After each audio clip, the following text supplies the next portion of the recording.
The gunshot that killed Samuel Hawthorne shattered more than just the morning silence of Ogden, Utah. It shattered Prudence Ellis's entire world.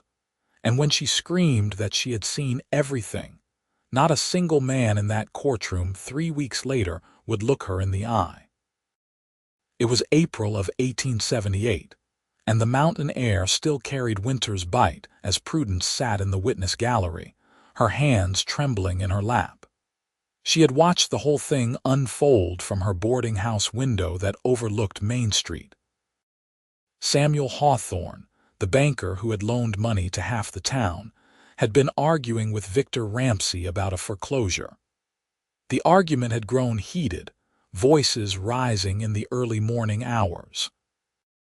Then Victor had pulled his pistol and fired without warning, mounted his horse, and ridden east before anyone else had emerged from their homes. Prudence had seen it all. Every terrible second burned into her memory like a brand. But when she stood before Judge Morrison and the assembled court, when she spoke the truth in a voice that only wavered slightly despite her terror, the judge had waved his hand dismissively. "Miss Ellis, I appreciate your concern, but we need testimony from reliable witnesses. Perhaps you were mistaken about what you saw from such a distance." "I was not mistaken," Prudence had insisted, her cheeks flushing with indignation and fear. "I saw Victor Ramsey shoot Samuel Hawthorne in cold blood. I watched him ride away." The prosecutor, a portly man named Hendricks, had cleared his throat uncomfortably. "Your Honor, while Miss Ellis is certainly well-meaning, we have no corroborating testimony. A woman's word alone, particularly in a matter of murder, is apparently worth nothing," Prudence had finished bitterly. Victor Ramsey, sitting at the defense table with his lawyer, had smiled. Actually smiled. Because they all knew that without another witness, without a man to back up her story, Prudence's testimony would be dismissed. In the gallery, another woman had stood up suddenly. Her name was Dorothy Fairchild, a widow who ran the general store, and her face had been pale but determined. "I saw it too," Dorothy had announced, her voice carrying through the courtroom. "I was opening my shop early that morning. I saw exactly what Miss Ellis described." Judge Morrison had barely glanced at her. "Mrs. Fairchild, please sit down. We will call witnesses in proper order." But they never did call Dorothy. And when the judge dismissed the case 2 days later for lack of evidence, Victor Ramsey walked free. Prudence had stood on the courthouse steps feeling hollowed out, watching the killer mount his horse and ride back to his ranch, as though he had done nothing more offensive than spit on the sidewalk. That was when she first saw Patrick Jefferson. He was tall, well over 6 feet, with broad shoulders and the kind of weathered face that spoke of years under the western sun. His hat was pushed back slightly, revealing dark hair that curled at his collar, and his eyes, a striking gray-blue that reminded her of storm clouds, were fixed on Victor Ramsey with an intensity that made her breath catch. Patrick wore the dusty clothes of a working cowboy, his gun belt sitting low on his hips, and there was something in the way he carried himself that suggested capability and danger in equal measure. When Victor had ridden past, Patrick stepped deliberately into the street, not blocking his path but making his presence known. Victor's horse shied slightly, and the two men locked eyes for a long moment before Victor sneered and rode on. Prudence had gathered her skirts and started down the steps, her friend Dorothy at her side. Both women were frustrated and frightened, knowing that a murderer walked free because their word had counted for nothing. "Miss Ellis." The voice was deep and rough, like gravel underfoot. Prudence turned to find the tall cowboy approaching, his hat now in his hands in a gesture of respect that seemed automatic. "I heard what happened in there," Patrick said without preamble. "I heard how they dismissed you and Mrs. Fairchild. I want you to know that I believe you." Prudence felt tears prick her eyes, unexpected and unwelcome. Your belief does not change the outcome, Mr. Jefferson. Patrick Jefferson. He glanced at Dorothy, including her in the conversation. And no, my belief does not change what happened today.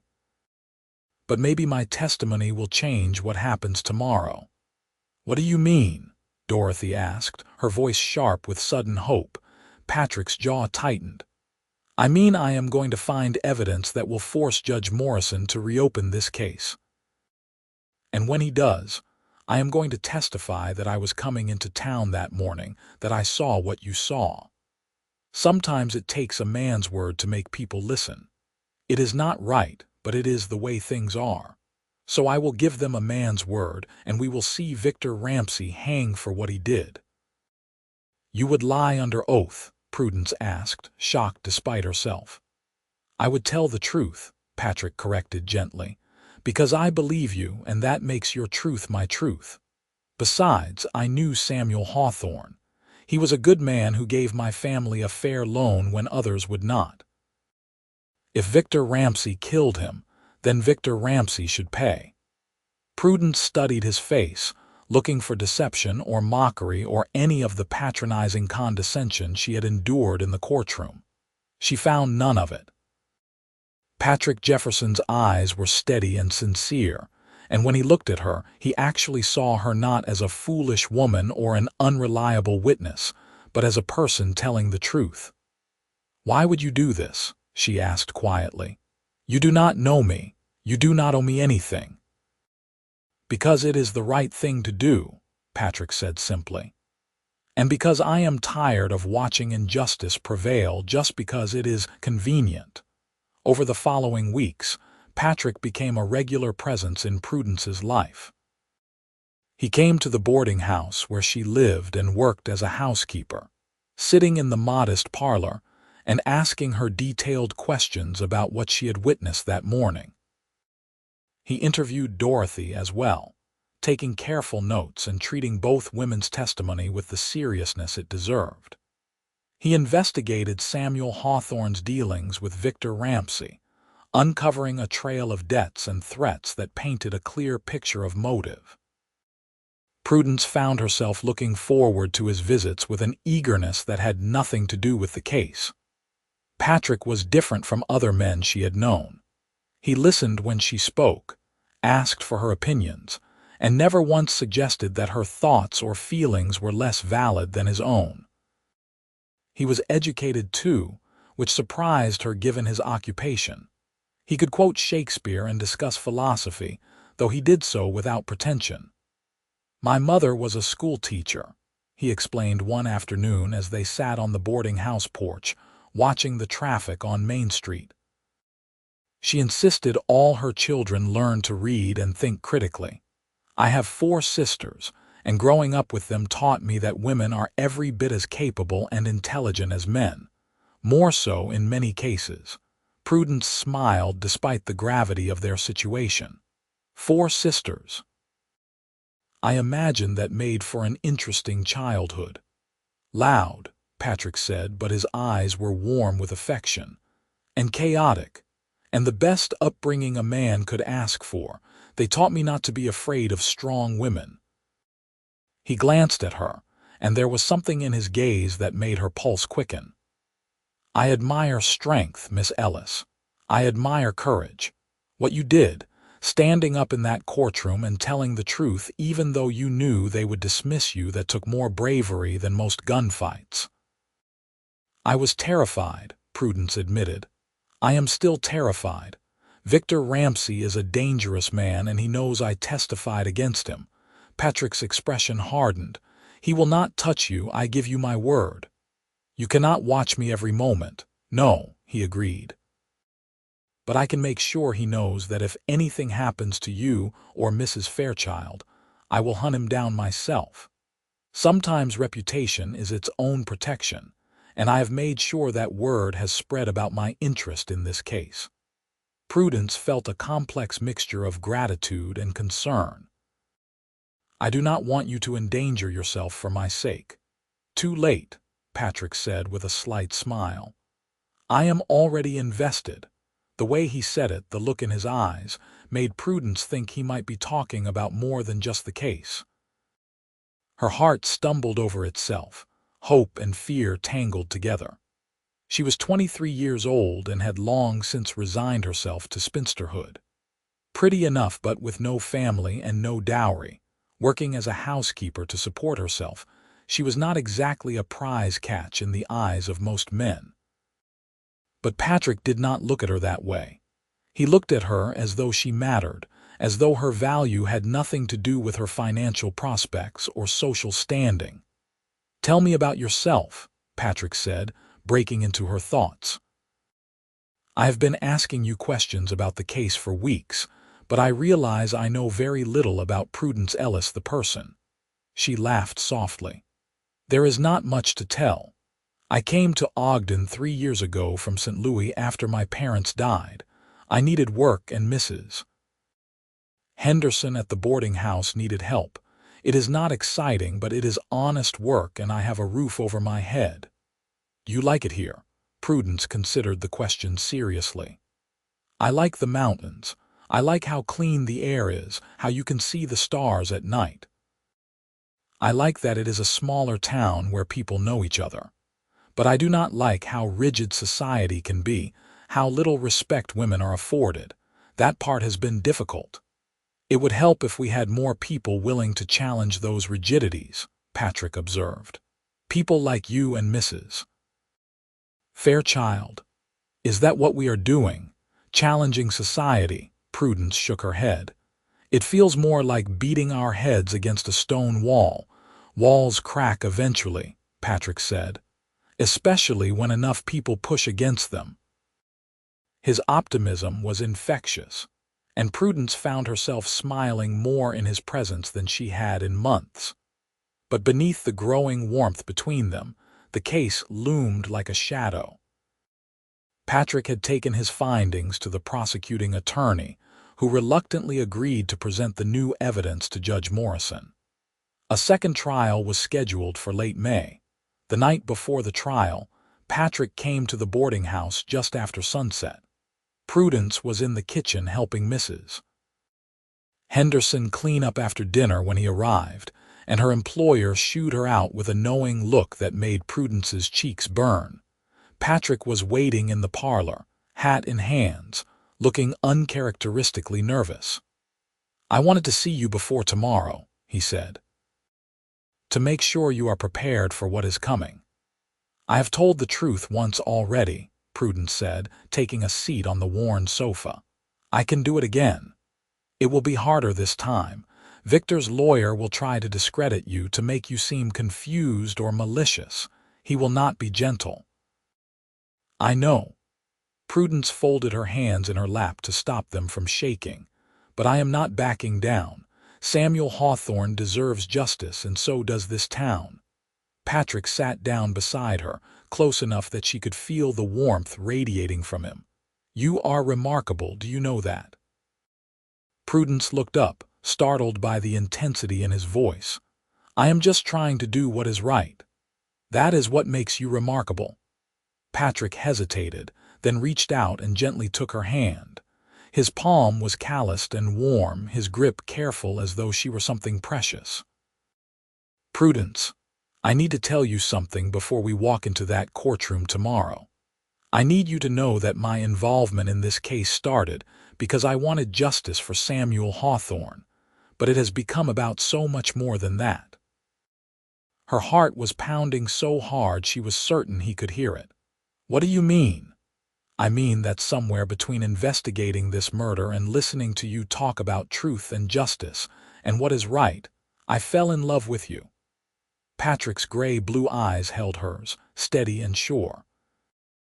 "I know this is not the ideal time or place for such a declaration.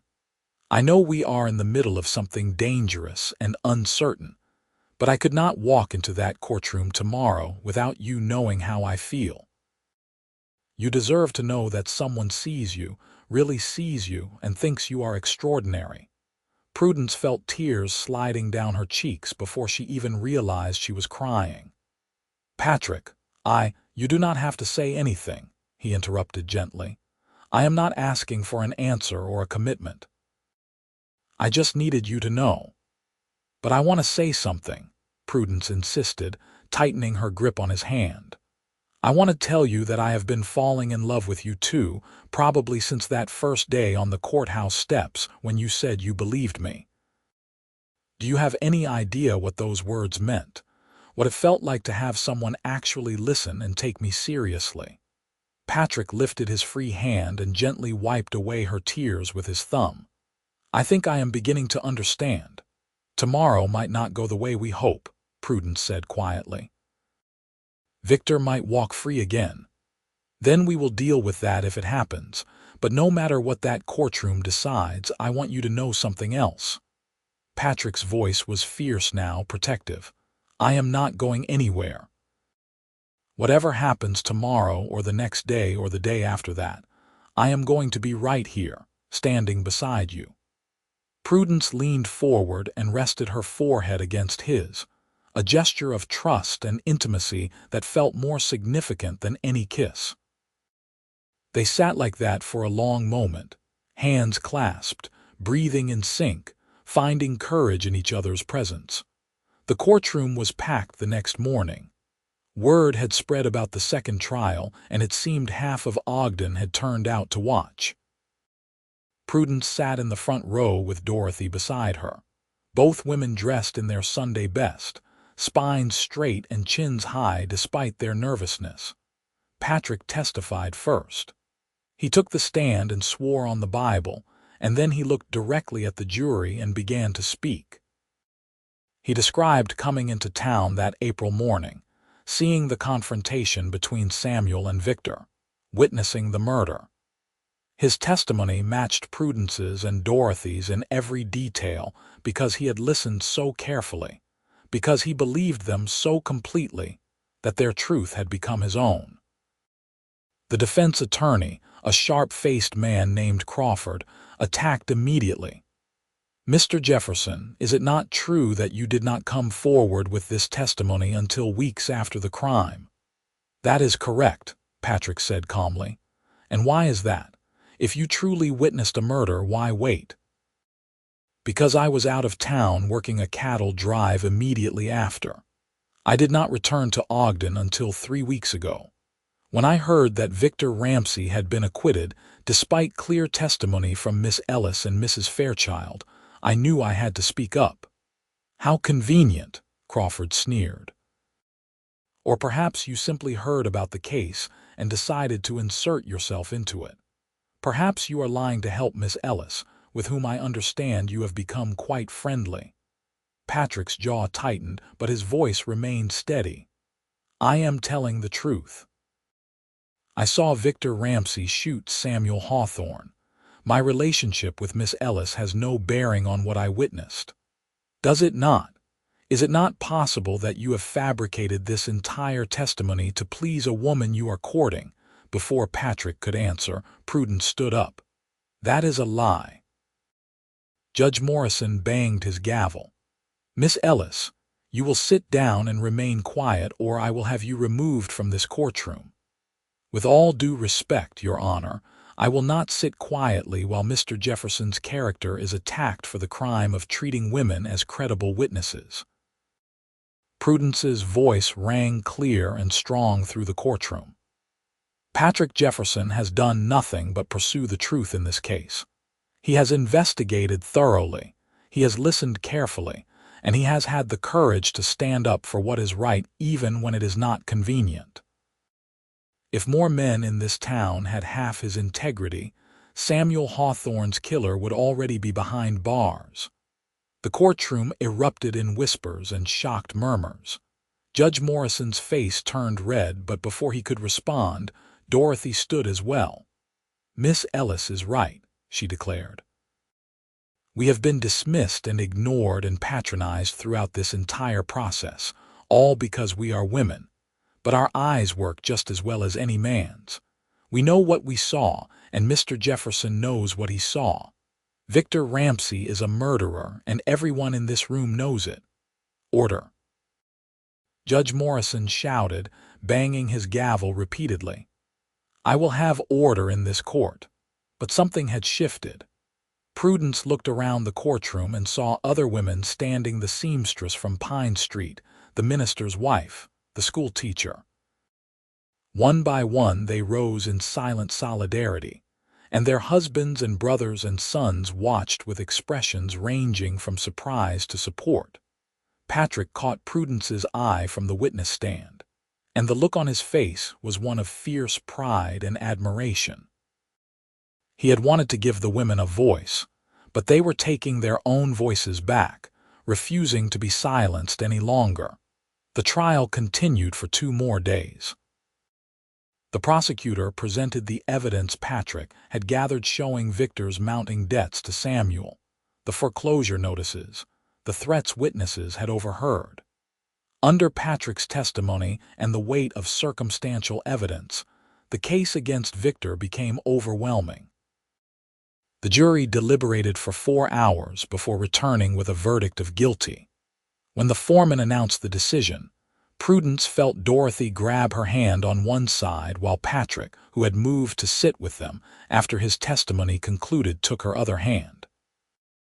Relief and vindication and exhaustion crashed over her in equal measure. Justice had finally been served, but the price had been weeks of fear and frustration and fighting to be heard. Victor Ramsey was sentenced to hang, and Prudence tried not to feel satisfaction at the verdict. She took no pleasure in death, even the death of a killer. But she did feel that some cosmic balance had been restored, that Samuel Hawthorne could rest easier knowing his murder had been answered. In the weeks following the trial, Ogden began to change in small but significant ways. Judge Morrison, perhaps chastened by the public display of support for Prudence and Dorothy, began admitting more testimony from women witnesses. The newspaper ran an editorial about the importance of hearing all voices in pursuit of justice. It was not a revolution, but it was a start. Patrick continued calling on Prudence regularly, and their courtship, now open and acknowledged, became the subject of much friendly gossip. Mrs. Henderson, Prudence's employer, teased her mercilessly, but with genuine affection.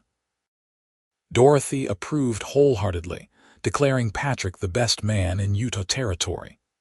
One evening in July, as the summer sun painted the mountains gold and crimson, Patrick took Prudence for a walk along the river that ran east of town. They walked in comfortable silence for a while, listening to the rush of water over stones and the evening songs of birds settling in for the night. "I have been thinking about the future," Patrick said eventually. "About what I want my life to look like." Prudence's heart stuttered. "And what do you see?" Patrick stopped walking and turned to face her, taking both her hands in his. "I see a small ranch, nothing fancy but enough to raise cattle and maybe some horses. I see a house with a wide porch where we can sit in the evenings and watch the sunset. I see children eventually if we are blessed with them. But most of all, I see you, Prudence. I see us building a life together based on partnership and respect and love." "Patrick," Prudence breathed, hardly daring to believe what she was hearing. He released one of her hands to reach into his pocket, withdrawing a simple gold band. "I know I should have a fancier ring, something with stones or engraving. I know I should arrange a formal proposal with dinner and flowers. But I also know that we have never been traditional, you and I. We started with truth and justice and fighting to be heard.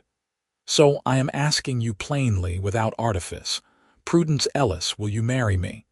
Will you be my partner in all things, my equal and my love?"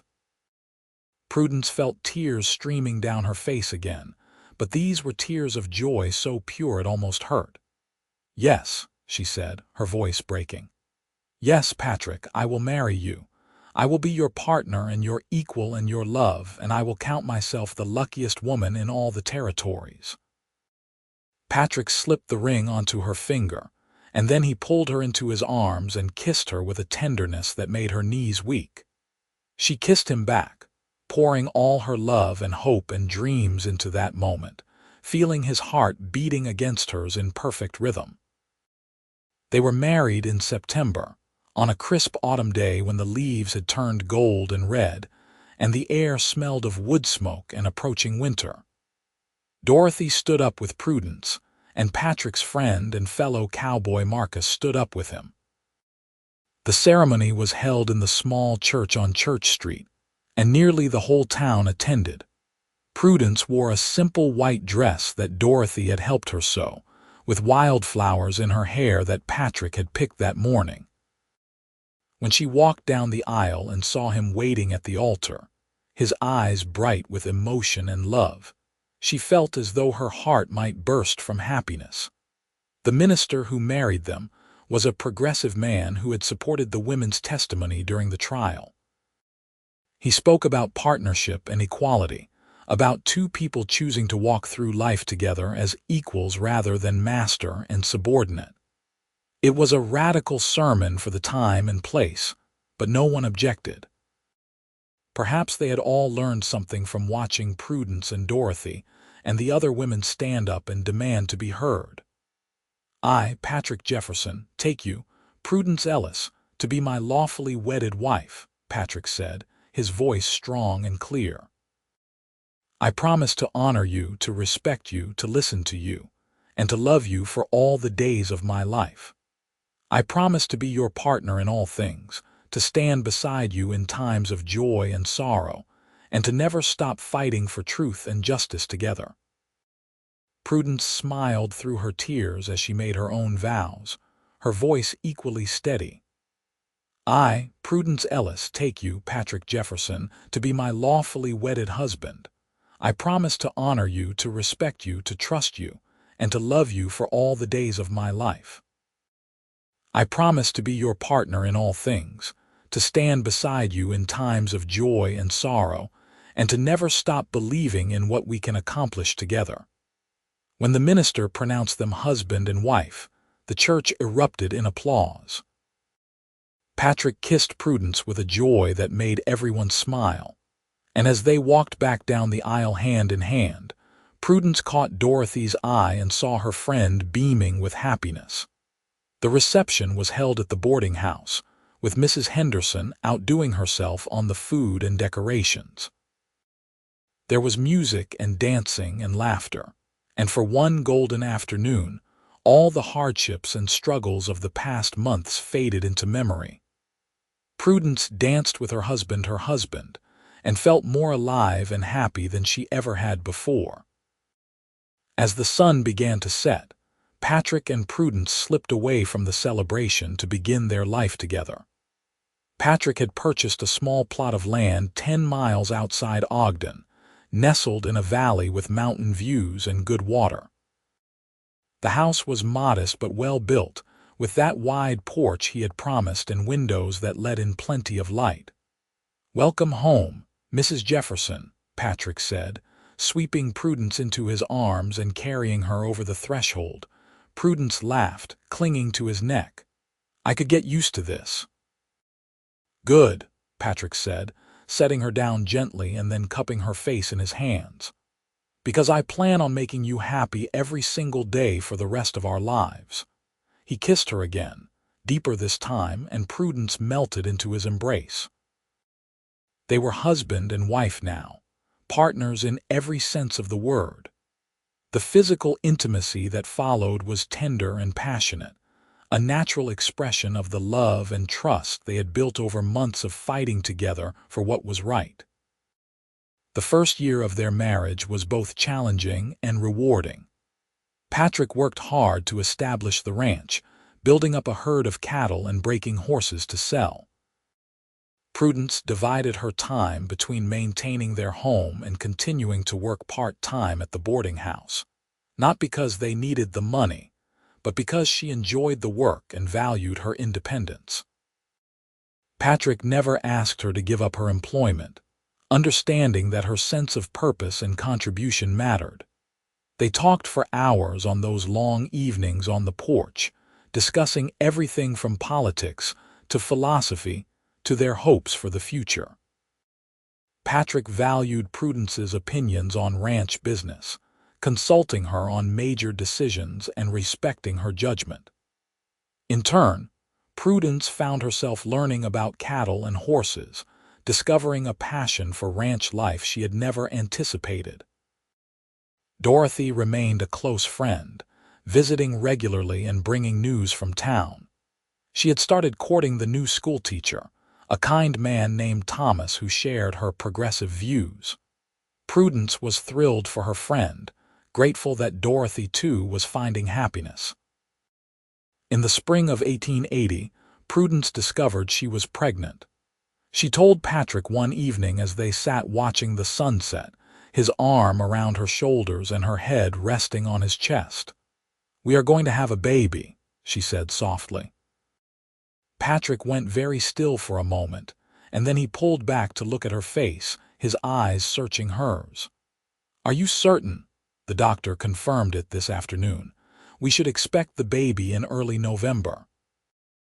A grin spread across Patrick's face, transforming him from serious rancher to elated, expectant father in an instant. "We are going to have a baby," he repeated, wonder in his voice. Then he stood, pulling Prudence to her feet and spun her in a careful circle. "We are going to have a baby." Prudence laughed, dizzy with joy and motion. "Careful, you will make me sick." Patrick immediately set her down, his hands hovering protectively. "Are you all right? Do you need to sit? Should I get you water?" "I am fine," Prudence assured him, touched by his concern. "I am pregnant, not made of glass, but I would not say no to a glass of water." As Patrick rushed inside to fetch water, Prudence placed a hand on her still flat stomach and smiled. A baby. Their baby. A child who would grow up in a house filled with love and respect, who would learn from both parents that every voice matters and every person deserves to be heard. The pregnancy progressed smoothly, though Prudence dealt with morning sickness in her first few months and fatigue throughout. Patrick was attentive without being overbearing, adjusting his work schedule to be home more often, and taking over the heavier household chores without being asked. He talked to Prudence's growing belly at night, telling their unborn child stories about the ranch and the mountains and the parents who already loved them so much. In early November, on a cold night when snow was just beginning to fall, Prudence went into labor. Patrick rode to fetch the doctor and the midwife, his face pale with worry but his hands steady. Dorothy arrived as well, having promised to be there for the birth. The labor was long and difficult, lasting through the night and into the next day. Prudence had never experienced such pain, but Dorothy held one hand and Patrick held the other, both of them murmuring encouragement and support. The midwife, a capable woman named Sarah, coached her through each contraction with patience and expertise. Finally, as the sun was setting on the second day, their baby entered the world with a strong, healthy cry. "It is a boy," Sarah announced, placing the squirming infant on Prudence's chest. "A beautiful, healthy boy." Prudence looked down at her son, this tiny perfect person with a shock of dark hair and furiously waving fists, and felt her heart expand in ways she had not known were possible.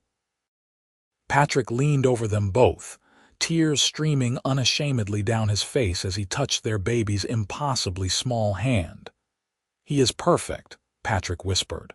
"Prudence, he is perfect." They named him Samuel after the man whose death had brought them together, and Thomas for Dorothy's new husband. Samuel Thomas Jefferson made his opinions known from the very beginning, possessing a set of lungs that could wake the entire household, and a stubborn streak that reminded Prudence very much of his father. The early days of parenthood were exhausting and overwhelming, but also filled with moments of transcendent joy. Prudence marveled at Samuel's tiny features, at how he would curl his fingers around hers with surprising strength. Patrick proved to be a devoted father, walking the floor with Samuel at night so Prudence could sleep, changing diapers without complaint, and talking to their son as though he could understand every word. "You are going to grow up knowing that your mother is brilliant and brave," Patrick told Samuel one night as Prudence listened from the doorway. "You are going to learn to respect women, to listen to them, to recognize their strength. And you are going to make this world a better place, just like your mother has." Prudence felt tears prick her eyes. She moved into the room and wrapped her arms around Patrick from behind, resting her cheek against his back. "He is lucky to have you as a father."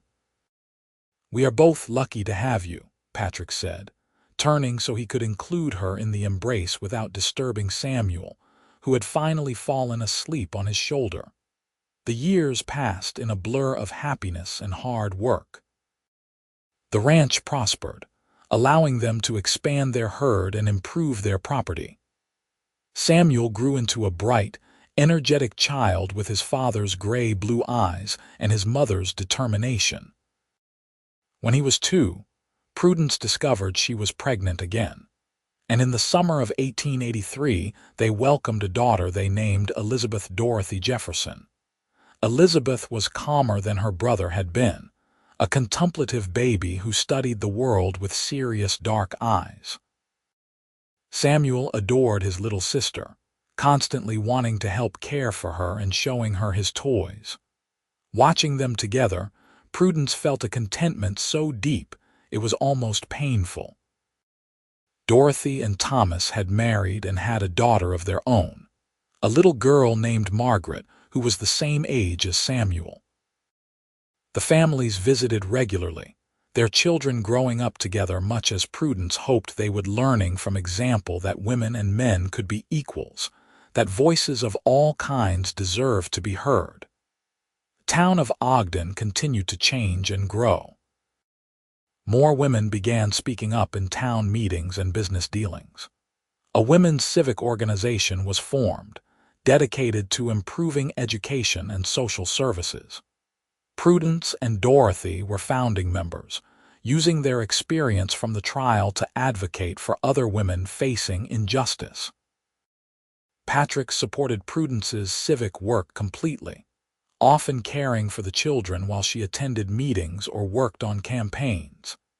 He never complained about the time she devoted to these causes, understanding that they were part of what made her who she was. In turn, Prudence supported his work on the ranch, helping with cattle drives when needed and managing the business side of their operation with a sharp mind for numbers. In 1885, when Samuel was 5 and Elizabeth was 2, the territory began serious discussions about women's suffrage.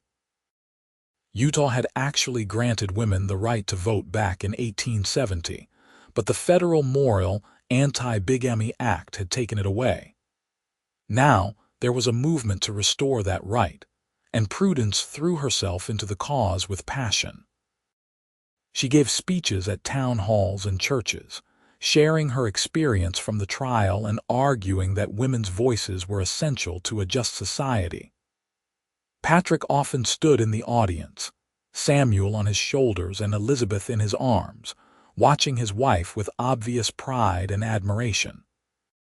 "That is your mother up there," Patrick would tell Samuel. "She is changing the world." The suffrage battle was long and complicated, tied up with statehood debates and national politics.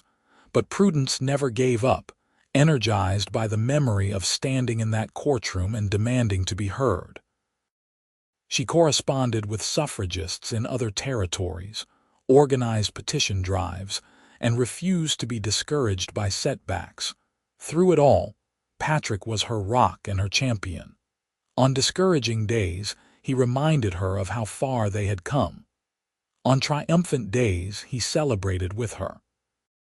He never diminished her work, or suggested she should focus solely on home and family. He understood that she was doing both, that she could be a devoted mother and wife while also fighting for justice and equality. As their children grew, Prudence and Patrick made sure to teach them the values they held dear. Samuel and Elizabeth learned that all people deserved respect, that truth mattered, that standing up for what was right sometimes required courage and sacrifice. They learned these lessons not just from words, but from watching their parents live them every day. Samuel grew into a serious, thoughtful boy who loved reading and mathematics. Elizabeth was more outgoing, with a fearless streak that both delighted and terrified her parents. When she was 5, she announced that she wanted to be a rancher like her father, and Patrick immediately began teaching her about horses and cattle, never suggesting that such work was inappropriate for a girl. In 1890, Patrick and Prudence celebrated their 11th wedding anniversary with a quiet dinner at home after the children were in bed. They sat on their porch, the same porch where Patrick had proposed all those years ago, and reflected on how much their lives had changed. "Do you remember that day on the courthouse steps?" Prudence asked, her hand in Patrick's. "When you first told me you believed me." "I remember everything about that day," Patrick said. "I remember thinking that you were the bravest person I had ever met. I remember wanting to help, but I did not anticipate falling in love with you." Prudence smiled. "I did not anticipate falling in love with you either. I thought I would spend my life alone. I am grateful every day that you did not." Patrick lifted her hand and kissed it gently. "You have made me a better man, Prudence. You have given me a purpose beyond just working and surviving. You have shown me what real partnership looks like." "We have shown each other," Prudence corrected. "I could not have fought the battles I fought without your support. I could not have believed in myself without you believing in me first." They sat in comfortable silence for a while, listening to the night sounds of their ranch, the cattle lowing softly, the horses moving in the corral, the wind rustling through the cottonwood trees Patrick had planted when they first moved here. "What do you think the future holds?" Patrick asked eventually. Prudence considered the question. "I think women will get the vote back, though it may take time. I think our children will grow up in a world with more opportunities and more equality than we had. I think this ranch will continue to prosper, and we will grow old here together, watching our grandchildren play where our children played." "That sounds like a good future," Patrick said softly. "It is the future we have built together," Prudence replied. "By speaking up, by standing together, by refusing to accept injustice. We started with a murder trial and a demand to be heard, and look where it has led us." Patrick pulled her close, and Prudence rested her head on his shoulder, breathing in the familiar scent of him, leather and sage and home. She thought about Victor Ramsey, long dead now, his execution a final punctuation on that terrible chapter. She thought about Samuel Hawthorne, whose death had inadvertently brought her and Patrick together. She thought about Dorothy and all the other women who had stood up in that courtroom, refusing to be silenced. Justice and love, Prudence reflected, were not so different. Both required courage, both required persistence, and both required a willingness to fight for what was right even when the odds seemed impossible. She and Patrick had found both, and in doing so, they had built something lasting and true. In 1896, Utah achieved statehood, and women's suffrage was written into the state constitution.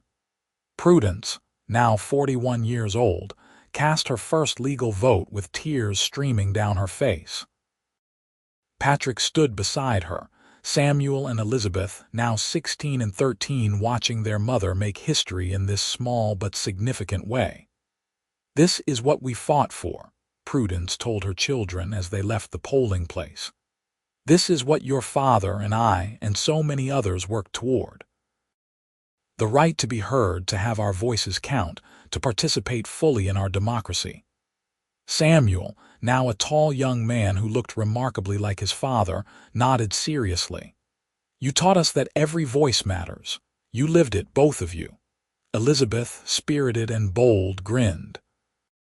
"When I am old enough, I am going to vote in every single election." And I am going to run for office someday too. Someone has to continue the work." Prudence and Patrick exchanged glances, pride and love passing between them in that silent communication they had perfected over 17 years of marriage. Their daughter would indeed continue the work, and their son would support equality just as his father had. The legacy they were building was not just in their ranch or their civic activities, but in the values they had instilled in their children. The years continued to pass, bringing both joys and sorrows as all lives do. They weathered drought years and harsh winters, celebrated births and mourned deaths. Dorothy's husband Thomas passed away in 1898, and Prudence was there to support her friend through the grief, just as Dorothy had supported her through so many challenges. Patrick's mother visited from Colorado, delighting in her grandchildren and telling embarrassing stories about Patrick's childhood that made everyone laugh. Samuel left for university in 1901, planning to study law. "I want to make sure people like you and Mrs. Fairchild always have someone to fight for them in court," he told his parents. "I want to be the kind of lawyer who listens to everyone, not just the people society deems credible." Elizabeth announced her intention to attend agricultural college, determined to learn modern ranching techniques, and eventually take over the family operation.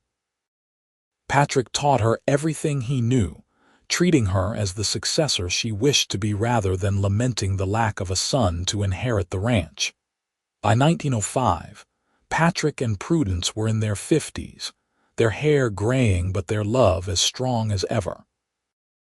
They sat on their porch one summer evening, watching Elizabeth work with a new horse in the corral. She had her father's gift with animals and the patience to match. "We did well," Patrick said, his arm around Prudence. "With the ranch, with the children, with everything." "We did," Prudence agreed. "Better than I ever dreamed possible on that day when Judge Morrison dismissed my testimony." "That judge retired last year," Patrick mentioned. "The new one is younger, more progressive. He quotes your trial speeches in his decisions sometimes." Prudence laughed. "Does he really?" "He does. You are famous in legal circles, apparently. The woman who stood up and demanded justice, who refused to be silenced." Patrick kissed her temple. "I am married to a legend." "You are married to a woman who got lucky enough to meet a man who believed in equality," Prudence corrected. "A man who put his own reputation and safety on the line to ensure justice was served. A man who has spent 27 years proving that partnership is stronger than hierarchy." "We were both lucky," Patrick said. "Finding each other, building this life. Not everyone gets that." Prudence thought about Victor Ramsay again, something she rarely did anymore. He had killed a good man and nearly gotten away with it because society refused to listen to women. But Patrick had listened. Patrick had stood up and made sure both she and Dorothy were heard. And in doing so, he had not just changed the outcome of a trial, he had changed the trajectory of their entire lives. Samuel came home for Christmas that year, bringing with him a young woman he wanted his parents to meet. Her name was Catherine, and she was studying medicine, determined to become a doctor despite all the obstacles society placed in her path. Prudence liked her immediately, recognizing in Catherine the same fierce determination she herself had possessed as a young woman. "Your son tells me you are the reason he decided to study law," Catherine said one evening as she helped Prudence prepare dinner. "He says you taught him that justice requires fighting for the people others ignore." "His father taught him that too," Prudence said. "We both believe that every person deserves to be heard." "The world needs more people like you," Catherine said sincerely. "Both of you." Samuel and Catherine married 2 years later, and Prudence gained a daughter-in-law who shared her values and her passion for justice. Elizabeth remained at the ranch, taking on more responsibilities as Patrick began to slow down slightly. She never married, declaring herself perfectly content with her horses and cattle and the freedom of ranch life. In 1910, as Prudence and Patrick celebrated their 31st wedding anniversary, they took stock of their life with deep satisfaction. The ranch was prospering under Elizabeth's capable management. Samuel was making a name for himself as a defense attorney who took cases others would not touch, always ensuring his clients, regardless of gender or social status, received a fair hearing. They had 4 grandchildren between Samuel and Catherine, with more likely to come. But more than their material success or their family legacy, Prudence and Patrick took pride in knowing they had made a difference. The trial that brought them together had been a catalyst for change in Ogden and beyond. Women now served on juries in Utah. Female witnesses were taken seriously. The courthouse where Prudence had once been dismissed now had her testimony referenced in legal precedents. "We started something that day," Prudence said, sitting on their porch in the fading light, "when you stood up and said you would make sure we were heard." "You started it," Patrick corrected gently. "I just made sure more people were listening. You were always brave enough to speak the truth." "I am just grateful I was there to amplify it." Prudence took his weathered hand in hers, tracing the familiar lines and calluses. "We did it together. Everything we have accomplished we did as partners, as equals," Patrick added. "As equals," Prudence agreed, "as it should be." They sat together as the stars began to emerge in the vast Utah sky, the same stars that had witnessed their first meeting, their first declaration of love, their wedding, the births of their children, and every triumph and challenge of their 31 years together. The ranch spread out around them, a testament to their hard work and shared dreams. Somewhere inside, Elizabeth was preparing dinner. In the photographs on the mantel, Samuel and Catherine smiled with their children. And here on the porch, Patrick and Prudence Jefferson held hands and watched the sunset, grateful for every moment that had led them to this place. Justice and love, Prudence thought once more. They had fought for both and won both, and in the end, perhaps that was the greatest victory of all. Not just that Victor Ramsey had been held accountable for his crime, not just that women's voices were finally being heard, but that she and Patrick had found each other and built a life based on mutual respect, unwavering support, and abiding love. As the last light faded from the sky and the first chill of evening settled over the mountains, Patrick stood and offered Prudence his hand. She took it, as she had taken it so many times over the past 3 decades, and let him pull her to her feet. They walked inside together, partners in all things, their love story born from tragedy but built on truth and justice continuing into whatever future awaited them. And it was enough. It was more than enough. It was everything.